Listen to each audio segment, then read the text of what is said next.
Brasil assume a cadeira de presidência do Mercosul e corrobora essa visão de um segundo semestre com o Brasil na liderança da geopolítica internacional, pelo menos na cadeira de presidência, hein? Porque em outras organizações, como no G20 e também no Conselho de Segurança, o Brasil assumirá o mesmo papel. Seremos liderança num mundo bastante complicado geopoliticamente. Quais são os desafios que aguardam o Brasil? Jenin, que é o campo de refugiados ali na Cisjordânia, mais uma vez é um alvo de um grande ataque por parte de Israel. Inclusive, a mídia está colocando que é o maior ataque em 20 anos e protestos já começam a acontecer, enquanto Israel também passa por um momento de ebulição política interna, com manifestações no aeroporto, por exemplo, de Israel, entre manifestantes e a polícia do país. Para finalizar, vamos falar um pouquinho também sobre o Zelensky e o seu ministro da Defesa que garantiram que os maiores ataques à Ucrânia ainda não chegaram, e o Vučić, presidente da Sérvia, até coloca que o maior ataque da Ucrânia deve vir dentro dessa semana ainda, só que ao mesmo tempo a gente tem o Shoigu novamente aparecendo, a liderança militar da Rússia, falando que na verdade não, o contra-ataque da Ucrânia está um grande fracasso e existem evidências mostrando isso. Se você quer entender um pouco mais sobre esses assuntos, e muito mais também sobre geografia, geopolítica, atualidades, política, polêmicas, enfim. Tudo para você se manter sempre bem atualizado. Já se inscreve no canal, deixa seu like, compartilha esse vídeo, que eu, professor Ricardo, conto muito com a sua ajuda. Belezinha? Pessoal, para quem não me segue no Instagram, hein, @prof_Ricardo Marcílio, me segue lá. E caso você queira ter acesso ao curso mais completo de Geografia, Geopolítica e Atualidades da internet brasileira pelo preço mais competitivo, pessoal, menos 70 centavos por dia, você tem acesso ali a conteúdos mensais, resumos mensais, atualidades semanais também, notícias, na verdade uma análise, né, uma aula, uma conjuntura um pouco mais próspera aí, sobre questão da Argentina, sobre questão em Mianmar, sobre a questão das Coreias, tudo o que você possa imaginar da geopolítica internacional e também da geopolítica nacional, atualizado semanalmente e mensalmente com resumos mensais. Conteúdo completo também de geografia para o seu concurso e para o seu vestibular. E claro, pessoal, se você quiser contribuir para que eu continue produzindo conteúdos diários aqui para vocês, seja membro ou faça uma contribuição via chave Pix, afinal, esse é o meu trabalho. Tamo junto, pessoal? Então, ó, bora lá pro vídeo que hoje, né, tem bastante assunto importante. A gente tem, primeiro, uma notícia relevante, galera, sobre o Brasil assumindo o papel de liderança do Mercosul. Eu não vou gravar um vídeo aqui falando sobre todas as lideranças brasileiras, mas assim, e é claro que isso mostra, né, uma importância que o Brasil tem no cenário geopolítico internacional, mas há de se convir, galera, que não é somente por isso, tá? Meio que foi uma coincidência que nesse segundo semestre agora, para o comecinho do ano que vem, o Brasil vai estar na cadeira de presidente de uma série de organizações ao mesmo tempo. É o Mercosul, é o G20, é os BRICS, inclusive os BRICS, o Brasil até abriu mão para não ficar acumulando muito cargos de presidência ao mesmo tempo, e também do Conselho de Segurança das Nações Unidas. Lembrando que nesse momento, talvez seja o organismo mais, ou dos mais importantes do mundo. A gente está em plena guerra, Rússia e Ucrânia, e convenhamos que existem outras questões, né? Mar do Sul da China, questão entre Taiwan e chineses, enfim, tá? Então, é o momento que o Brasil vai estar na liderança geopolítica internacional, pelo menos tentando exercer aí um papel de mediador. Em um momento, lembrando que o Brasil tem que se provar com uma liderança importante, porque faz tempo já que o Brasil faz parte do G4 ONU, Brasil, Índia, Japão e Alemanha, e a gente defende uma reforma do Conselho de Segurança Permanente da ONU e a inclusão de mais países. Talvez uma liderança da África, a União Africana, quem sabe, a participação do México, da Indonésia, do Brasil, dos países que eu citei para vocês, né, dentro do Conselho de Segurança Permanente da ONU. Então, o Brasil vai ter um papel definitivo aí. Mas, somado a isso, galera, a gente tem a presidência do Mercosul sendo assumida agora, né? E eu diria que o Mercosul, ele tá com uma série de problemáticas. Eu sei que a gente já falou uma série de vezes aqui, né, do acordo do Mercosul na Europeia, mas tem que lembrar que o Brasil não está pleiteando somente um acordo de livre comércio ou algumas tarifas preferenciais com a União Europeia. Existe também, pessoal, com o EFTA, por exemplo, que são alguns membros europeus que não fazem parte da União Europeia, tem com o Canadá, por exemplo, tem com alguns países do Sudeste Asiático. Todos esses planos, eles existem e cada um com seus próprios protecionismos. É claro que o principal desafio vai ser finalizar o acordo Mercosul-União Europeia. Mas vai lembrar que o Brasil alega, né, que não fechará o acordo Mercosul-União Europeia nos moldes que estão hoje, porque a Europa exige que, caso o Brasil desrespeite povos originários, tenha taxa de desmatamento, o Brasil sofrerá sanções e protecionismos decorrente disso. O Brasil alega que já faz parte do Acordo de Paris, então já sofreria sanções naturais, que é injusto fazer algum tipo de acordo vinculante, e até teve a declaração, por exemplo, do Lula. Quando ele foi lá em Paris, né, falou assim, olha, aqui nós países emergentes, nós somos muito menos responsáveis, temos muito menos responsabilidade histórica que os países desenvolvidos. Inclusive, os países desenvolvidos prometeram que iam mandar mais verbas para os países emergentes, subdesenvolvidos, para investir em pautas ambientais, em redução das emissões de gás carbônico, e até agora esse dinheiro não veio. Lembrando que o Brasil também quer uma certa reserva de mercado para que o governo consiga comprar produtos do Brasil e não da União Europeia. Então tem algumas dificuldades. E novamente, tá, pessoal, isso não é só com o Mercosul, tá? A Austrália, por exemplo, também está tentando negociar um acordo de livre comércio com a União Europeia, só que a União Europeia coloca os mesmos empecilhos. Então, o Brasil vai ter uma dificuldade, que é a questão, né, desses acordos multilaterais.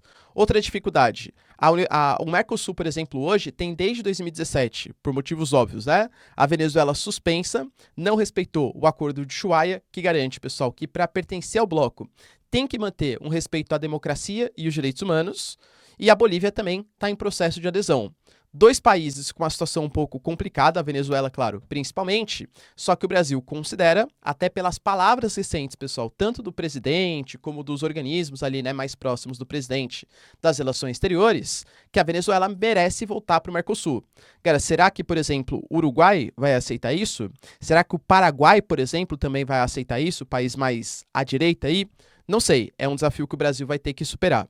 Outra questão, tarifa externa comum. Isso é um mecanismo que faz com que produtos que venham de fora do bloco, sei lá, a Espanha vai colocar um produto no Mercosul.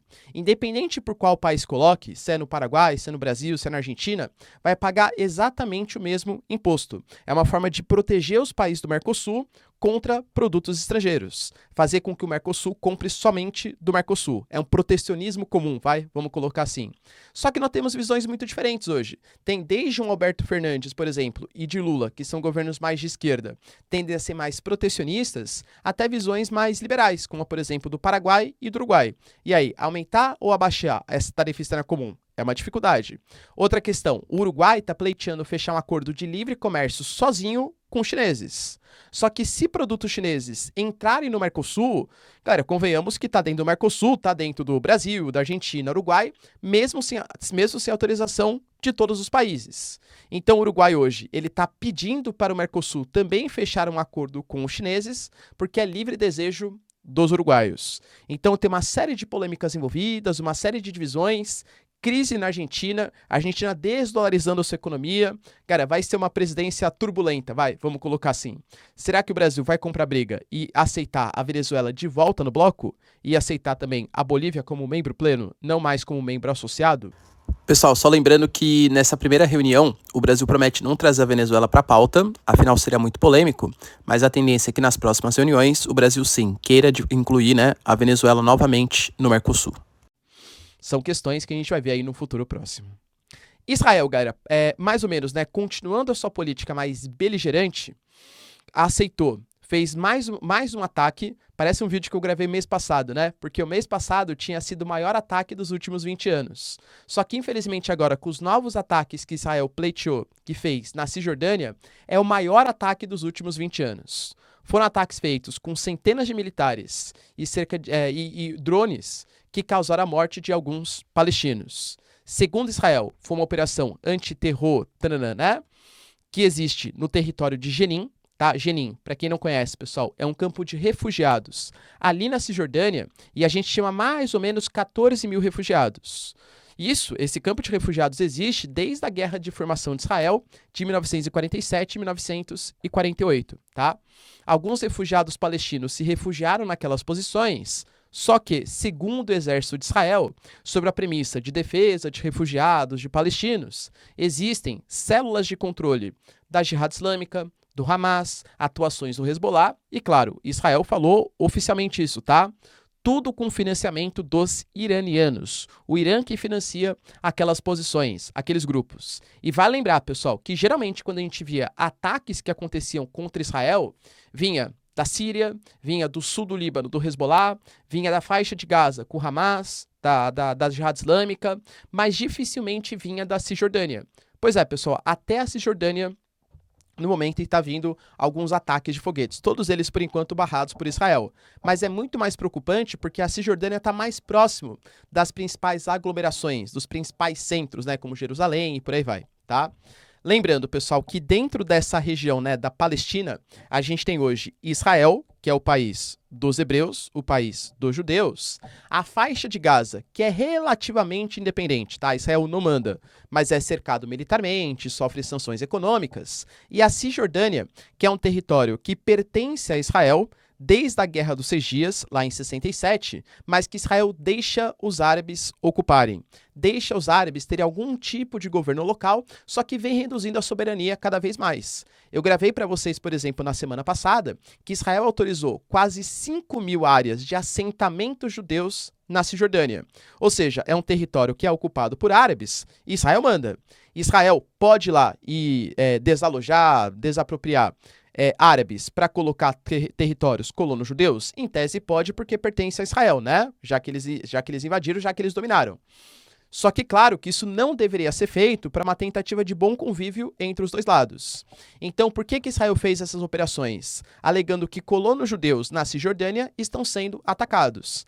Para vocês terem uma noção, galera, até os americanos, até os Estados Unidos, antigo aliado de Israel, condenou a construção desses assentamentos no território da Cisjordânia. Prometeu, por exemplo, que não financiará mais universidades israelenses que estejam na Cisjordânia, porque seria uma forma de provocação contra os palestinos. Então, os palestinos estariam atacando os colonos judeus na Cisjordânia. Por isso que Israel fez o ataque, né? Os colonos, a galera da Palestina, inclusive falou, né, que na verdade a violência contra os colonos existe, mas é natural, pelos 56 anos de ocupação ilegal de Israel. Ou seja, as tensões tendem a aumentar e Israel ainda não falou quando que essa operação contra Jenin vai acabar. Lembrando que, ao mesmo tempo, Israel, o Benjamin Netanyahu, depois de um período de folga, voltou a falar da reforma judicial, que vai dar mais poder para o parlamento e para o primeiro-ministro barrar decisões da Suprema Corte, do Poder Judiciário. Muita gente coloca isso como o fim da democracia em Israel. Protestos acontecem, enfim, e a população protestou novamente, dessa vez no aeroporto e em Israel, tá? Lembrando que é mais um tema que tem na plataforma, tá? Se você quiser aula mais aprofundada, veja lá, hein, pessoal? Dica pra vocês. Tamo junto?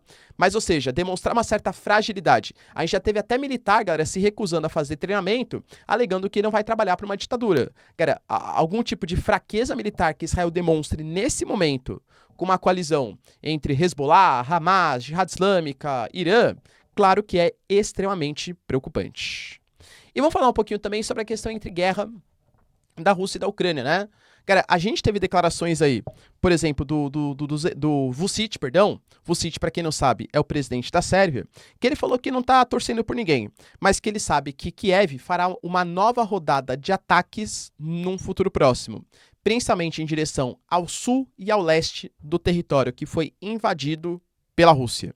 E por que o Vučić ele tem tanta certeza disso? Porque em Vilnius vai acontecer, no dia 11 e 12 de julho, uma reunião da OTAN.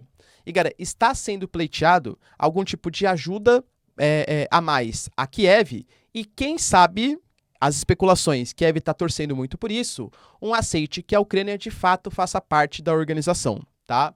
Já tem uma série de indícios, declarações do Stoltenberg, declarações do Olaf Scholz, a Turquia faz parte, a Hungria faz parte da OTAN. Existem vários indicativos que a Ucrânia não entrará para a OTAN, pelo menos não nesse momento, visto que até a própria Constituição da OTAN impede que isso aconteça, né?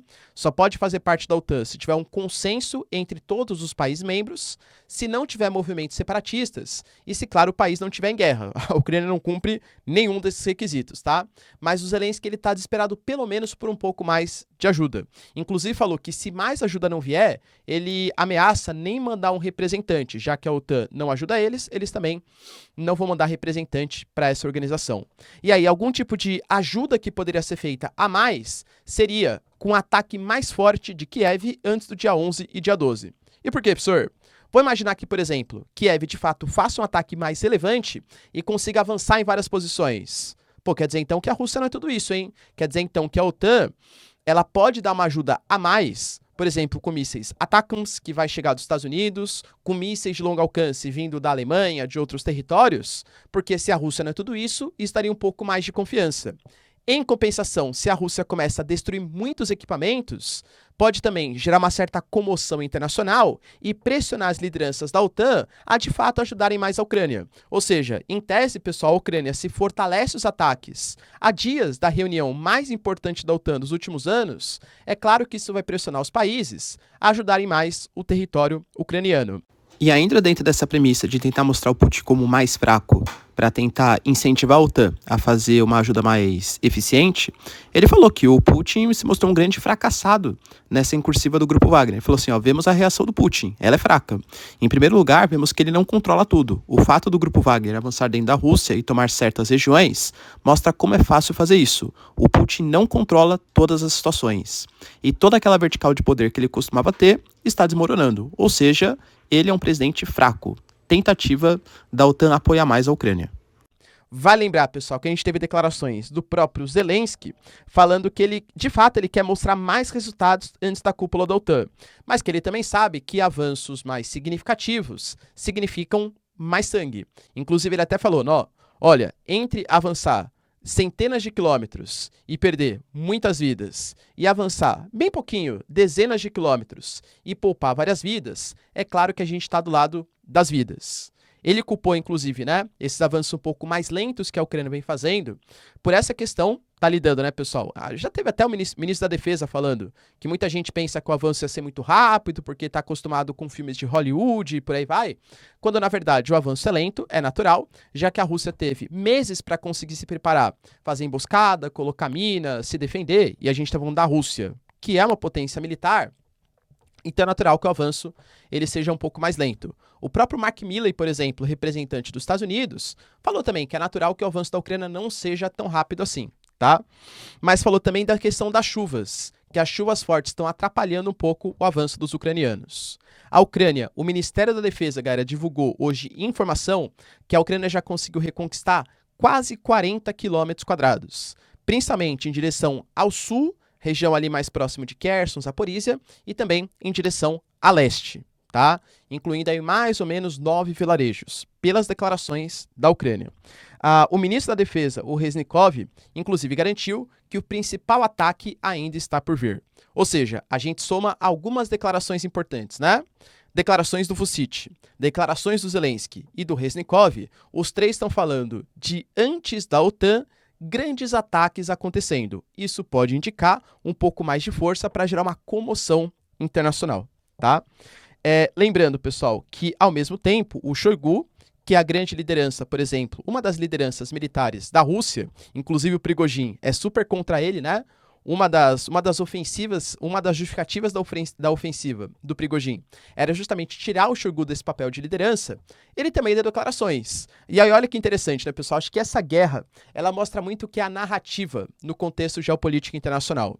Se você escuta o que eu tô falando até agora, realmente, hein, professor? Então acho que a Ucrânia tá conseguindo reconquistar, ela vai fazer ataques mais fortes, vai reconquistar áreas, aí a OTAN vai se mobilizar, falar, a Rússia não é tudo isso, vamos ganhar tal. Então acho que a Ucrânia tá vencendo. Beleza, agora eu vou passar a visão dos russos. O Shoigu falou, cara, que Kiev falhou exatamente em todas as direções onde tentou fazer um ataque, tá? Inclusive, a própria Rússia, A FSB, por exemplo, divulgou imagens da captura que eles fizeram de um suposto ataque, de um suposto atentado contra a liderança na Crimeia, tá? A TASS, a agência TASS de notícia, que é uma agência russa, divulgou, galera, como se fosse uma espécie de van, aí capturou ali o cara que ia fazer o atentado contra a liderança, uma série de equipamentos ali que ele ia utilizar. Alguns alegam que é montagem da Rússia, mas também, galera, de novo, guerra de propaganda. É montagem, sim ou não? Galera, convenhamos que é muito difícil a gente saber. Tá? Mas o Shoigu falou, por exemplo, que Kiev não está conseguindo fazer nenhum avanço e que geralmente eles atacam de maneira terror, enfim, contra alvos civis como forma de propaganda, mas que avanço em área, eles praticamente não conseguiram nada. Falou também, por exemplo, que mesmo com as derrotas, eles continuam avançando, mesmo com as baixas, por pressão do Ocidente, por pressão dos Estados Unidos, e o Shoigu até enumerou os equipamentos que foram perdidos por parte dos ucranianos. Falou em 15 aviões, 3 helicópteros, 920 blindados e 16 Leopards. Inclusive falando que todos aqueles que foram cedidos pela Polônia e por Portugal já estão acabados. E, inclusive também ressaltou a questão do Prigozhin. Se reuniu, né? Falou novamente sobre isso e garantiu, galera, que a derrota do Prigozhin e a ida do Grupo Wagner para Belarus só mostra a fidelidade do exército russo, a fidelidade das lideranças militares russas em prol do governo Putin. Sei lá, hein, galera? Surovikin, por exemplo, né? Talvez não tenha exatamente a mesma ideia, visto que existem denúncias não comprovadas por parte da Rússia que ele estaria preso, que ele teria ajudado o Prigozhin a fazer esses avanços e também estaria contra o Gerasimov e o Shoigu. Percebam novamente, né? Com uma guerra de propaganda bastante significativa. Tudo bem, pessoal? Deu para entender os principais acontecimentos? Se vocês curtiram o vídeo, então, já deixa seu like e se inscreve no canal. Tamo junto, beijos, abraços e tchau, tchau.